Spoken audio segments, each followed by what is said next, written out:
Hello aspirants, कैसे हो आप सभी। उम्मीद है आप सभी अच्छे से होंगे। आप सभी की तैयारी भी बहुत अच्छे से चल रही होंगी। मैं जयदीप चक्रवर्ती आप सभी का स्वागत करता हूं बियॉन्ड बैंकिंग में।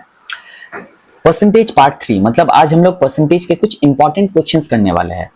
ऑलरेडी 2 वीडियो आउट हो चुका है। अगर अभी तक आपने उन वीडियोस को नहीं देखा है तो आप उन वीडियोस को भी देख सकते हैं ताकि आपको एक अच्छा रेफरेंस मिल जाए इस वाले टॉपिक में। मैं इन सारे वीडियोस का एक प्लेलिस्ट बना दूंगा अरिथमेटिक फाउंडेशन के नाम से। आप प्लेलिस्ट में जाके भी सारे वीडियोस को देख सकते हैं। अगर आप पहली बार चैनल के साथ जुड़ रहे हैं तो थोड़ा बहुत मोटिवेशन, थोड़ा बहुत सपोर्ट इतना तो बनता है। तो आप जरूर से इस वीडियो को लाइक करना। अगर आपको वीडियो पसंद आता है तो जरूर से अपने दोस्तों के साथ शेयर भी करना। हमारे इस चैनल को जरूर से सब्सक्राइब भी करना। नोटिफिकेशन वाली घंटी दबाना मत भूलना ताकि आने वाले दिनों में जितने भी वीडियोस मैं यहाँ से पोस्ट करूँ उनका नोटिफिकेशन आप तक सबसे पहले पहुंच जाए। तो चलिए देरी ना करते हुए शुरू करते हैं आज के इस वीडियो को। Let's get started. सबसे पहला वाला क्वेश्चन देखो। If a student multiplied a number by 16 divided by 15 instead of dividing, thus resulting the e plus 7 by 9% error in the calculation. Find the value of e plus 3 by 4 percentage of 800. Statement को थोड़ी देर के लिए भूल जाते हैं लेकिन याद करते हैं कि पिछले वाले वीडियो में हमने इस टाइप का ही एक क्वेश्चन सॉल्व किया हुआ था। बट वहां पे डायरेक्टली था किसी एक नंबर से हमने इनटू कर दिया, किसी एक नंबर से हमको इनटू करना था। आप बताओ एरर परसेंटेज कितना होता है। यहाँ पे भी सेम ही है बट यहाँ पे एक बार मल्टीप्लाई हो रहा है और एक बार डिवाइड हो रहा है। ठीक है, देखो किसी भी एक नंबर से स्टूडेंट ने मल्टीप्लाई कर दिया। किसी भी एक नंबर को स्टूडेंट ने 16 बाई 50 से मल्टीप्लाई कर दिया तो उसको कुछ तो रिजल्ट मिल रहा होगा ना। ठीक है, लेकिन उसको यही वाले नंबर को डिवाइड करना था किससे, 16 बाई 15 से ही, फिर भी उसको कुछ ना कुछ एक रिजल्ट तो मिलता। ठीक है, अब आप बोलोगे हमने जो क्वेश्चन किया था वहां पे दोनों जगह पे इनटू था बट यहाँ पे एक जगह पे इनटू है, एक जगह पे डिवाइडेड है। अरे भाई इनटू और डिवाइड तो ऑपोजिट रिलेशन ही रखता है ना, तो आप इसको चेंज नहीं कर सकते क्या। इस डिवाइड को मैं इनटू मान लेता हूं और मैं अगर डिवाइड को इनटू में कन्वर्ट करता हूं तो अगला वाला जो फ्रैक्शन है वो भी रेसिप्रोकल हो जाता है, उल्टा हो जाता है। बस हो गया। किसी एक नंबर को हमने इतने से मल्टीप्लाई कर दिया बट एक्चुअली में हमको इतने से मल्टीप्लाई करना था। आप बताओ यहाँ पे जो एरर आएगा, यहाँ पे जो डेविएशन आएगा उसका परसेंटेज बताओ। इतना तो कर सकते थे। अब इसके लिए मैंने आपको बताया था वो जो एक्चुअल नंबर है उसको x मान लो, 100 मान लो। इन सब नंबर के बजाय हम लोग कुछ एक स्टैंडर्ड नंबर मान सकते हैं। वो स्टैंडर्ड नंबर कैसे निकल के आएगा, वो निकल के आएगा इन दोनों फ्रैक्शन का जो डिनोमिनेटर है उनका एलसीएम, मतलब 15 और 16 का एलसीएम। ये जो 15 और ये जो 16 इन दोनों का एलसीएम। ठीक है, चलो तो 15 और 16 का एलसीएम कितना होता है मैं यहाँ पे लिख के रखता हूँ 240। इसका मतलब वो जो एक्चुअल नंबर था जिससे हमने मल्टीप्लाई करना है उसको हमने 240 मान लिया। तो यहाँ पे भी 240, यहाँ पे भी 240। अब 240 इंटू 16 बाई 15 अगर करते हो तो 15 16 ये आ गया 256 और इधर कितना आ जाएगा 225। ठीक है, देखो एक्चुअली में हम लोगों का आंसर आना चाहिए था 225 बट आंसर आ कितना गया 256। यहाँ पे डेविएशन कितने का आया 31 का डेविएशन आया। अब इसी डेविएशन को अगर मैं आपको बोलूं कि आप परसेंटेज में कन्वर्ट कर दो तो आप कर सकते हो। कैसे करोगे, 31 का डेविएशन बट एक्चुअली में कितना आना चाहिए था 225, मतलब आपका बेस कितना होना चाहिए था 225। तो यहाँ पे कितना लिखोगे 225 इंटू कितना 100। ऐसे ही करना था तो कैंसिल कर देते हैं। यहाँ पे आएगा 9, यहाँ पे आ जाएगा 4। तो ये देखो डेसिमल में जा रहा है तो इसको डेसिमल में नहीं रखेंगे, इसको फ्रैक्शन में ही रख देंगे।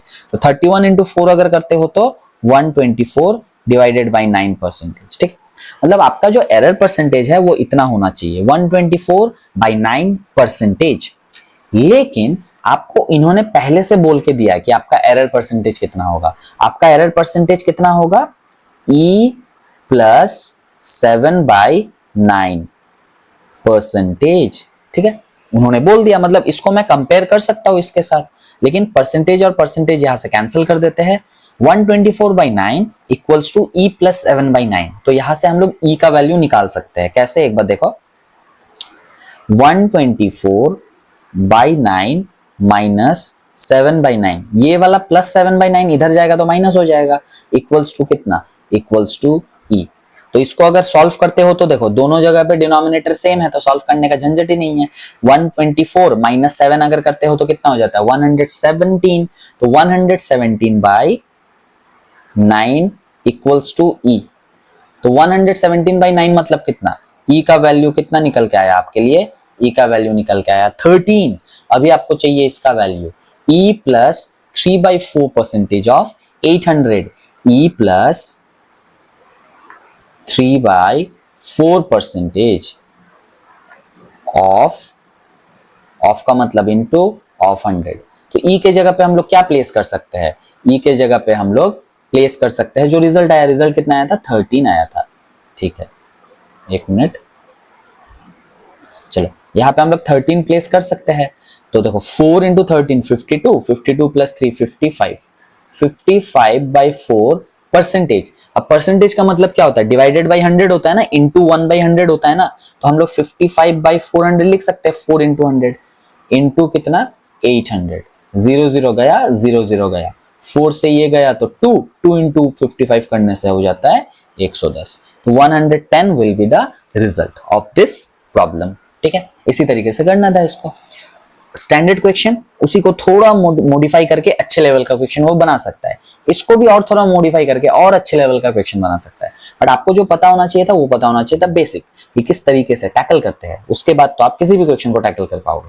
तो इसी तरह के अलग अलग क्वेश्चंस भी आप भी प्रैक्टिस करो। मैं भी कोशिश करूंगा कि अपने टेलीग्राम चैनल में एक अच्छा सा पीडीएफ बना के क्वेश्चन प्रैक्टिस करने के लिए आपको दे दूं। तो अगर अभी तक आप टेलीग्राम चैनल में ऐड नहीं हुए हो तो आप जाके टेलीग्राम चैनल में ऐड हो जाना, डिस्क्रिप्शन बॉक्स में आपको लिंक मिल जाएगा, ठीक। चलो आगे चलते हैं।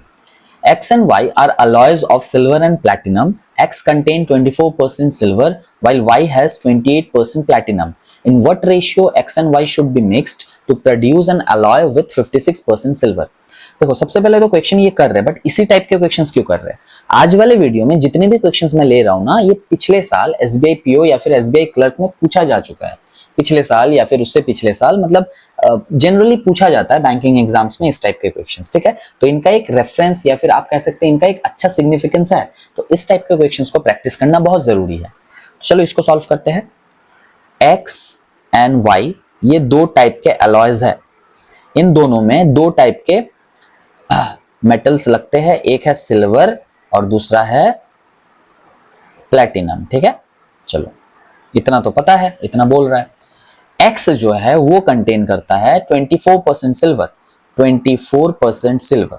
अगर 24% सिल्वर हुआ तो प्लैटिनम कितना हो जाएगा, बाद जितना भी रिमेनिंग है इसका मतलब 76%। अच्छा, इसके लिए हम लोगों को जो X है इसका एक टोटल कुछ मानना होगा, तो टोटल कितना मान सकते हैं, 100 मान सकते हैं। लेकिन 100 यहाँ पे भी लेंगे, 100 फिर यहाँ पे भी तो लेना होगा, तो इस 100 के साथ एक वेरिएबल रख देते हैं, ठीक है, 100A। तो ये कितना हो जाएगा 24A, ये कितना हो जाएगा 76A। अब ये जो Y है इसको 100B मान लेते हैं, ठीक है। अब एलॉय B में प्लेटिनम था 28%, तो कितना हो जाएगा 28A, और सिल्वर कितना हो जाएगा 72A। इतना तक तो सिंपल है, जो आपके स्टेटमेंट में दिया हुआ है वही मैंने यहाँ पे लिखा। अब बोल रहा है हमको X और Y को मिलाना है, किस प्रोपोर्शन में मिलाएंगे ताकि जो एलॉय का जो सिल्वर का जो क्वांटिटी है वो 56% हो जाएगा, ठीक है। तो सबसे पहले एक चीज देखो आप, अगर आप इन दोनों को जोड़ते हो तो टोटल सिल्वर कितना आ जाएगा, सिल्वर यहां रखते हैं, प्लैटिनम यहां रखते हैं और टोटल यहां रख देते हैं, ठीक है। चलो सिल्वर कितना हो जाएगा 24A प्लस 72A, प्लैटिनम कितना हो जाएगा 76A प्लस 28A, और टोटल अगर इन दोनों को सम कर देते हैं तो कितना हो जाएगा 100A प्लस 100B। इतना तो समझ में आ गया। लेकिन अभी हम लोगों को बोल रहा है इनको ऐसे मिक्स करना है ताकि जो सिल्वर का क्वांटिटी हो वो सिर्फ 56% हो, मतलब अपने को यहाँ पे इस प्लैटिनम का कोई जरूरत नहीं है, हम लोगों को बस सिल्वर चाहिए। सिल्वर कितना चाहिए 56% चाहिए। लेकिन टोटल का अगर मेरे को सिल्वर निकालना है 56%, तो मैं ऐसा नहीं कर सकता क्या, सिल्वर यहां से अगर 56% होगा तो देखो 100 में से 56% मतलब क्या 56A प्लस 100B में से अगर 56% निकाले तो कितना 56B, बस हो गया। अब यही जो है सिल्वर का क्वांटिटी होना चाहिए टोटल में, लेकिन सिल्वर का क्वांटिटी टोटल में था कितना, था तो 72, ये वाला था। अब इसी को सॉल्व करेंगे, यहाँ पे A और B का प्रोपोर्शन आ जाएगा, तो A और B का प्रोपोर्शन आ जाएगा, देख लेते एक बार।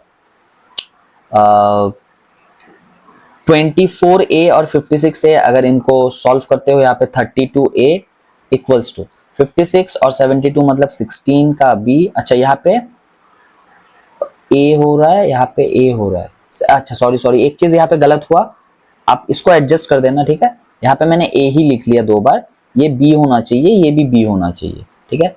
यहाँ पे 56a 56b सही है, ये वाला 72b होना चाहिए। चलो ठीक है, इसमें प्रॉब्लम नहीं होगा। हाँ, इसको एक बार एडजस्ट कर लेना, यहाँ पे मैंने गलती से a लिख दिया था। चलो अभी यहाँ से अगर हम लोग a और b का रेशियो निकालना चाहे तो क्या होगा, a by B equals to 16/32। तो a by B equals to 1/2, मतलब यही उनका रेशियो है। और यही अगर उनका रेशियो है तो a और b का रेशियो आपके पास अभी है फिलहाल 1 और 2, तो आप यहाँ पे 1:2 लिख सकते हो। तो 1:2 मतलब क्या, x टोटल 100 और b टोटल कितना 200, तो रेशियो कितना निकल रहा है 1:2। तो इसी प्रोपोर्शन में अगर हम लोग मैच करेंगे तब जाके सिल्वर का क्वांटिटी जो होगा वो कितना हो जाएगा, वो हो जाएगा 56%। इस टाइप के क्वेश्चन को आप ऐसे कर सकते हो, लेकिन टेंशन मत लो, हम लोग ऐसे नहीं करेंगे एग्जाम में। हम लोग एग्जाम के लिए अच्छे शॉर्टकट्स भी सीखेंगे, लेकिन अभी जो फिलहाल कुछ दिनों के लिए मैंने आपको बोला था, हम लोग पहले बेसिक को समझेंगे कि किस टाइप के क्वेश्चंस आते हैं हर एक टॉपिक से, उसके बाद जाएंगे शॉर्टकट में, डायरेक्टली जंप नहीं करेंगे, ठीक है। चलो आगे चलते हैं। A fresh pineapple contains 84% water by weight, whereas a dry pineapple contains 20% water by weight. What is the weight of dry pineapple obtained from 240 kg of fresh pineapple? ये भी पिछले वाले क्वेश्चन जैसे ही इसको सॉल्व करना है। सबसे पहले देखो फ्रेश पाइनएप्पल और ड्राई पाइनएप्पल, ठीक है। अब फ्रेश पाइनएप्पल में कुछ वाटर होता है और ड्राई पाइनएप्पल में भी कुछ वाटर होता है। कुछ वाटर होता है, बाकी क्या होता है वो भी पता होना चाहिए। आपको पता होना चाहिए जो फ्रूट होता है ना, उस पे 2 ही चीज होते हैं, एक होता है पल्प और एक हो जाता है वाटर कंटेंट, जो इसका लिक्विड पार्ट होता है, जो इसका जूस होता है। एक होता है पल्प और एक गूदा जिसको हम लोग कहते हैं, मांस जिसको कहते हैं। एक होता है पल्प और एक हो जाता है उसका वाटर कंटेंट। तो आपको यही बोला हुआ है, तो एक अगर वाटर हुआ तो अगला क्या हो जाएगा, पल्प हो जाएगा, और बाकी टोटल। अब आपको बोल रहा है जो फ्रेश पाइनएप्पल है उस पे 84% वाटर है, तो रिमेनिंग कितना परसेंटेज पल्प हो जाएगा, 16%, ठीक है। और जो ड्राई पाइनएप्पल है उस पे 20% वाटर है, तो पल्प कितना हो जाएगा, 80% हो जाएगा। अब ऐसा क्यों होता है कि अगर वो फ्रेश है तो उस पे वाटर ज्यादा, अगर वो ड्राई है तो उस पे वाटर कम। आप खुद सोचो ना, अगर आपने अपने घर पे एक कुछ फ्रूट रखा हुआ है, ठीक है, 2 दिन बाद देखते ना वो सिकुड़ जाता है, ऐसे करके सिकुड़ता है, लेकिन उसके बीच का जो गूदा होता है वो तो रहता है, मांस जो होता है, पल्प जो होता है वो रहता है। उसका जो वाटर कंटेंट है ना वो इवापोरेट हो जाता है, वो गायब हो जाता है, मतलब वाटर घटता है, पल्प हमेशा सेम रहता है। मतलब किसी भी फ्रूट में वो फ्रेश से ड्राई होने के बीच उसका जो पल्प है वो हमेशा सेम रहता है, पल्प हमेशा सेम रहता है, यही यहां से निकल के आएगा। Pulp should be same, but यहाँ पे पल्प आपको सेम नहीं दिख रहा होगा, उसी पल्प को हम लोग यहाँ पे सेम इक्वेट कर देंगे, अपना रिजल्ट निकल के आ जाएगा। कैसे देखो, 16% पल्प किस में मिलता है, फ्रेश पाइनएप्पल में मिलता है। 16% ऑफ फ्रेश, ये इक्वल होना चाहिए, पल्प तो सेम होना चाहिए किसके, 80% of dry, 80% of dry pineapple, मतलब 16% पल्प फ्रेश पाइनएप्पल का must be equals to 80% of pulp dry pineapple का। इसको इक्वेट करते हैं, सॉल्व करते हैं एक बार। चलो सॉल्व करो, 100 और 100 तो कट जाएगा, 16f इक्वल्स टू 80d। तो f बाई d अगर आप करते हो तो 80/16 आता है, तो f बाई d अगर आप करते हो तो 5/1 आता है। इसका मतलब यही इनका रेशियो है, किसका, फ्रेश का और ड्राई का, फ्रेश पाइनएप्पल का और ड्राई पाइनएप्पल का। अभी आपसे क्या पूछ रहा है, what is the weight of dry pineapple, आपको ड्राई पाइनएप्पल का वेट पूछ रहा है, obtain from 240 kg of fresh pineapple.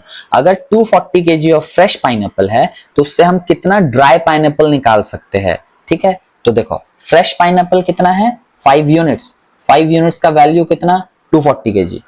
Dry pineapple कितना होगा, 240/5 इंटू 1, 5 यूनिट्स का वैल्यू 240 है, तो 1 यूनिट का वैल्यू कितना, 240/5। अपने को चाहिए 1 यूनिट का ही वैल्यू, तो इंटू 1 करो या ना करो बात बराबर है, तो इक्वल्स टू कितना होता है, 48। तो 48 will be the correct answer. तो इस वाले क्वेश्चन को हम ऐसे करते हैं, आपको ये पूरा नहीं लिखना है एग्जाम हॉल में, आप सीधे तौर पे डायरेक्टली पल्प का जो रेशियो है ना उसको इक्वेट कर देना, उसको इक्वेट करके जो भी रेशियो निकलता है उससे आप अपना आंसर निकाल सकते हो। ठीक है, चलो आगे चलते हैं। हाँ, ये एकदम बेसिक सा क्वेश्चन दिख रहा है, ये वाला आप कर सकते हो, मैं इसको आपके लिए छोड़ रहा हूं। जो भी आप वीडियोस देख रहे हो आप इसको सॉल्व करना, और हो सके तो आप कमेंट सेक्शन में इसका आंसर जरूर से बताना, और कोशिश करो इसको, अगर नहीं होता है फिर भी बताना, मैं इसको सॉल्व कर लूंगा वापस से। चलो आगे चलते हैं।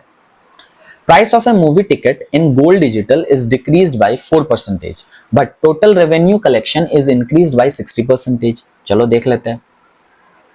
रेवेन्यू प्राइस, चलो रेवेन्यू 1, रेवेन्यू 2, प्राइस 1, प्राइस 2। अब रेवेन्यू 1 प्राइस 1 ऐसा क्यों लिखा, क्योंकि यहाँ पे रेवेन्यू और प्राइस दोनों चेंज हो रहा है।